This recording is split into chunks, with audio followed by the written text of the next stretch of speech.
Hello, and welcome to the ASMR Library. Today we will be reading 3 fairy tales by Hans Christian Andersen. I'm going to leave in all of the paper sounds, the sound of page turning, so you should be able to hear all of that, and hopefully this will be a relaxing experience for you. We're going to start with The Naughty Boy. There was once an old poet. He was a good, honest old poet. One evening, when he was sitting quietly at home, a terrible storm came on. The rain poured down in torrents, but the old poet was warm and cosy in his corner beside the stove, where the fire blazed brightly and the apples were fizzling. "There won't be a dry thread on any poor creature who's out in this rain," he said, for he was such a kind-hearted man. "Oh, please open the door for me. I am so cold and so wet," cried a little child outside. It kept on crying and knocking at the door while the rain poured down and the wind shook the windows. "Poor little creature," said the old poet, as he went to open the door. There stood a little boy who was quite naked, and the water was streaming out of his yellow hair. He was shaking with cold, and if he had not been taken in, he must surely have died of the cold. "You poor little fellow," said the old poet, taking him by the hand. "Come to me and I will soon have you warm. You shall have some wine and a roasted apple, for you are a beautiful boy." And so he really was. His eyes were like 2 bright stars, and although dripping wet, his hair hung in lovely curls. He looked like a little angel child, but the cold made him very pale, and he was shivering in every limb. He had a beautiful crossbow in his hand, but it was quite spoilt by the rain. All the colours in the pretty arrows had run from the wet.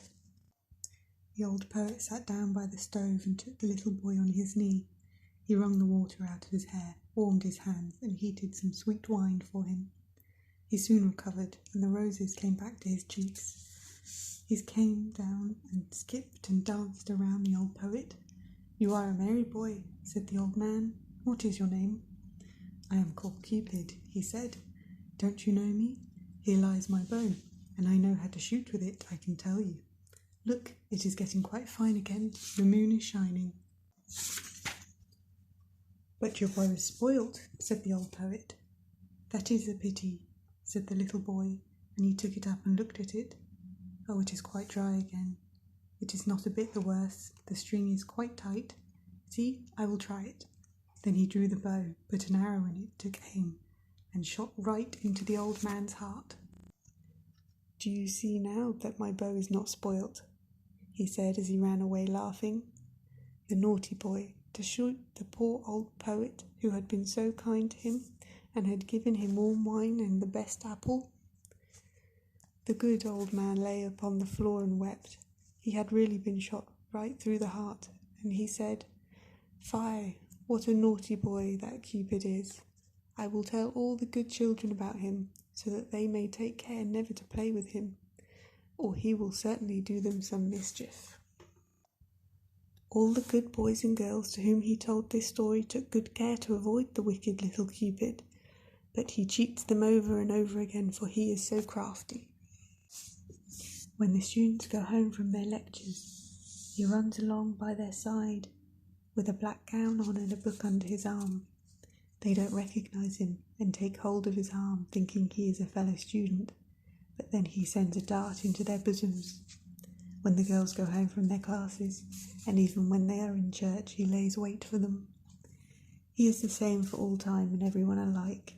He sits in the great chandelier in the theatre and makes such a bright hot flame. People fancy it is a lamp, but they are soon undeceived.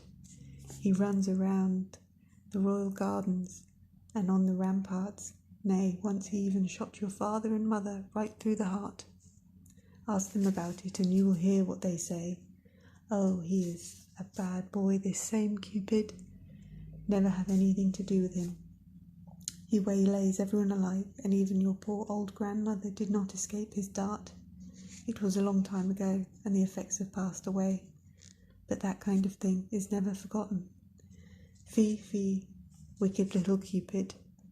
But now you know all about him, so beware. The next story we're going to read is Hans Clodhopper. There was once an old mansion in the country in which an old squire lived with his 2 sons, and these 2 sons were too clever by half. They had made up their minds to propose to the king's daughter, and they ventured to do so because she had made it known that she would take any man for a husband who had most to say for himself. These 2 took a week over their preparations. It was all the time they had for it, but it was quite enough for all their accomplishments, which were most useful. One of them knew the Latin dictionary by heart, and the town's newspaper for 3 years, either forwards or backwards. The second one had made himself acquainted with all the statutes of the corporations, and what every alderman had to know. So he thought he was competent to talk about affairs of state, and he also knew how to embroider harness, for he was clever with his fingers. "I shall win the king's daughter," they both said, and their father gave each of them a beautiful horse. The one who could repeat the dictionary and the newspapers had a coal-black one, while the one who was learned in gilds and embroideries had a milk-white one. Then they smeared the corners of their mouths with oil to make them more flexible. All the servants were assembled in the courtyards to see them mount, but just then the 3rd brother came up, for there were 3, only nobody made any account of this one, Hans Clodhopper, as he had no accomplishments like his brothers. "Where are you going with all your fine clothes on?" he asked. "To court, to talk ourselves into favour with the princess. Haven't you heard the news which is being drummed all over the country?" And then they told him the news. "Preserve us, then I must go too," said Hans Clodhopper, but his brothers laughed and rode away. "Father, give me a horse, I want to get married too. If she takes me, she takes me, and if she doesn't take me, I shall take her all the same." "Stuff and nonsense," said his father. "I will give no horse to you. Why, you have got nothing to say for yourself. Now your brothers are fine fellows." "If I mayn't have a horse," said Hans Clodhopper, "I'll take the Billygoat. He is my own, and he can carry me very well." And he seated himself astride the Billygoat, dug his heels into its sides, and galloped off down the high road. Phew, what a pace they went at! "Here I come," shouted Hans Clodhopper, and he sang till the air rang with it. The brothers rode on in silence. They did not say a word to each other, for they had to store up every good idea which they wanted to produce later on, and their speeches had to be very carefully thought out. "Hello!" shouted Hans Clodhopper. "Here I come. See what I found on the road." And he showed them a dead crow. "What on earth will you do with that, Clodhopper?" they said. "I will give it to the king's daughter." "Yes, I would do that," they said, and they rode on laughing. "Hello, here I come. See what I found. One doesn't find such a thing as this every day on the road." The brothers turned around to see what it was. "Clodhopper," said they, "it's nothing but an old wooden shoe with the upper part broken off. Is the princess to have that too?" "Yes, indeed she is," said Hans, and the brothers again rode on laughing.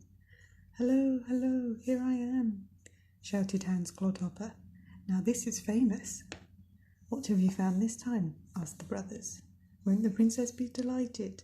"Why," said the brothers, "it's only sand picked up out of the ditch." "Yes, that it is," said Hans Clodhopper, "and the finest kind of sand it is too. You can hardly hold it."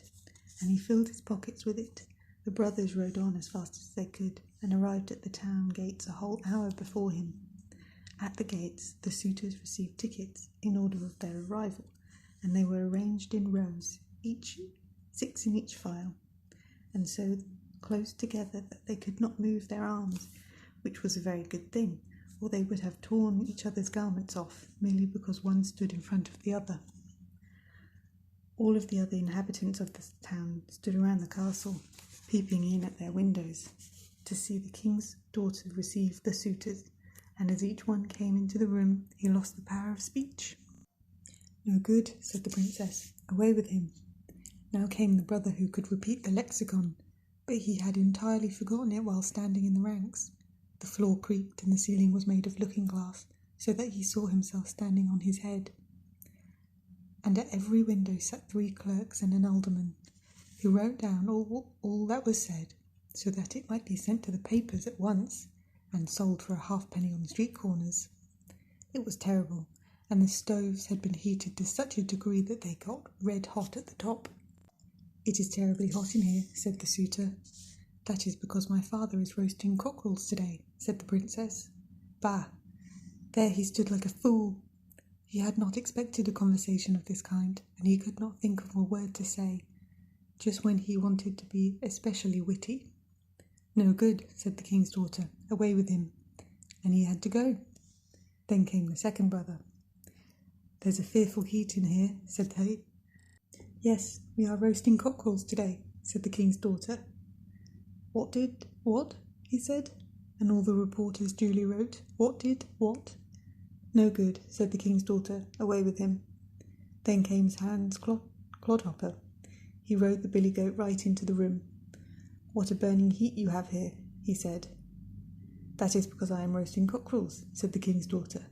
"That is very convenient," said Hans Clodhopper.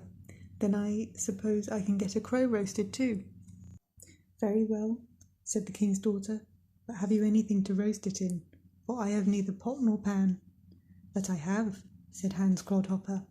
"Here is a cooking pot," and he brought out the wooden shoe and put the crow into it. "Why, you have enough for a whole meal," said the king's daughter. "But where shall we get any dripping to baste it with?" "Oh, I have some in my pocket," said Hans Clodhopper. "I have enough and to spare," and he poured a little of the sand out of his pocket. "Now I like that," said the princess. "You have an answer for everything, and you have something to say for yourself. I will have you for a husband.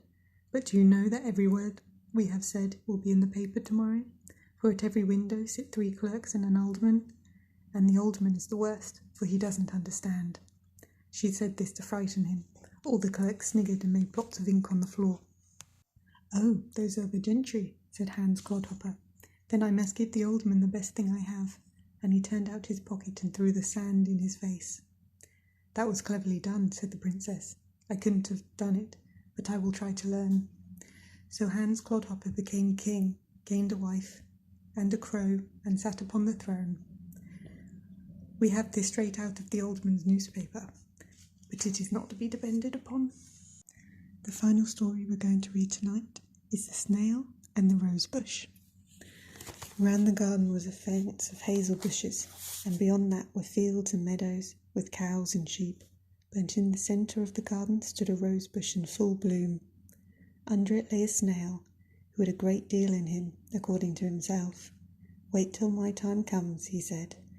"I shall do a great deal more than yield roses, or to bear nuts, or to give milk as cows do." "I expect an immense deal from you," said the rose bush. "May I ask when it is to come forth?" "I shall take my time," replied the snail.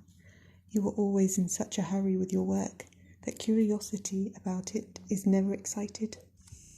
The following year the snail lay, almost in the same spot as formerly, in the sunshine under the rose bush. It was already in bud, and the buds had grown to expand into full-blown flowers, always fresh, always new. And the snail crept half out, stretched forth its feelers, and then drew them in again. "Everything looks just the same as last year. There is no progress to be seen anywhere. The rose bush is covered with roses. It will never get beyond that." The summer passed, the autumn passed. The rose bush had yielded roses and buds up to the time that the snow fell. The weather became wet and tempestuous. The rose bush bowed down towards the ground. The snail crept into the earth.